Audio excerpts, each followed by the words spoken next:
Hi, this is Laura Staley back with another video about Excel.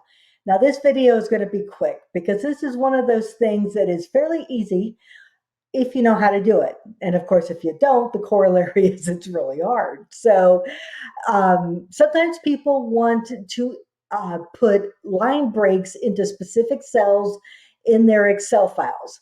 So let me give you a couple of examples. There's the one I'm going to use today where I want to have these cells look like an actual address with the name on the first line and the street address on the second and the city and state and so forth on the third line. And you can try making the columns wider or shorter, but that never works. Trust me, I've tried it. Even if you get one cell perfect, the rest of the column will be off. The way that I've used it most often is sometimes I will have a column with notes about whatever the row is about. And sometimes I want two or three paragraphs and I need a line break to be able to do that. So just to review, a line break is where, you hit enter or return at the end of a line and it goes to the next line automatically. And in Word, that's really simple.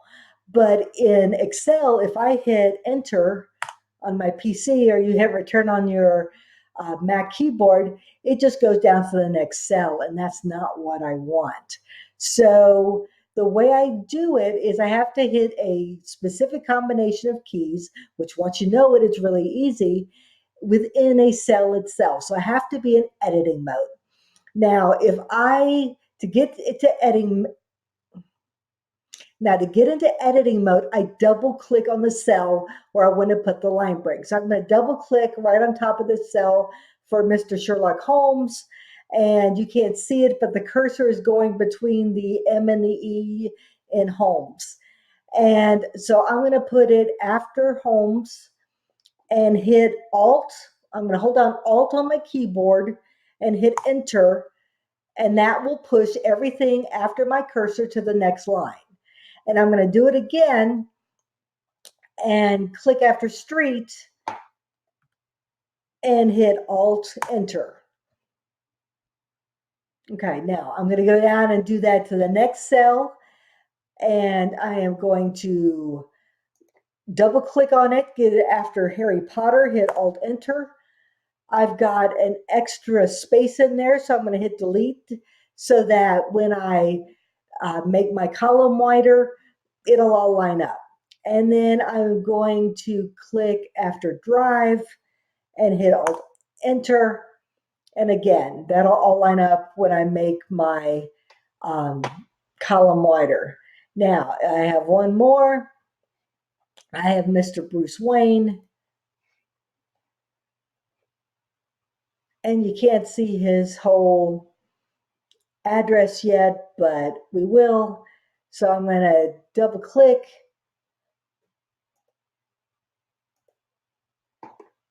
Get rid of the comma, hit Alt Enter. Do the same thing after road. Alt Enter, get rid of the space, and hit Enter. Okay, now if I make my column wider,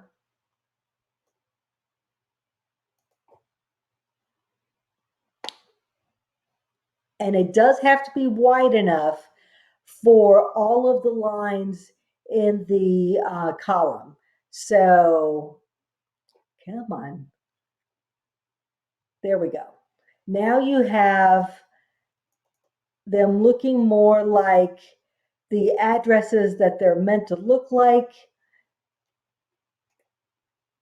And so basically it's what you want. And you can make these rows, less tall. And my spreadsheet is not cooperating with me right now. Generally, I would just click and drag and it would work. There we go. Okay. So click and drag. Okay, and that looks better. So remember, Alt Enter is what you want on the PC. Now I will click a link to the blog post down below and that'll go over the Mac as well. And this works in Google Sheets as well. So this is a universal concept across spreadsheets because you're going to want to do it regardless of what program you're working in. Thank you very much. I'll see you in my next video, which I will cover more automated ways of formatting Excel. You have a good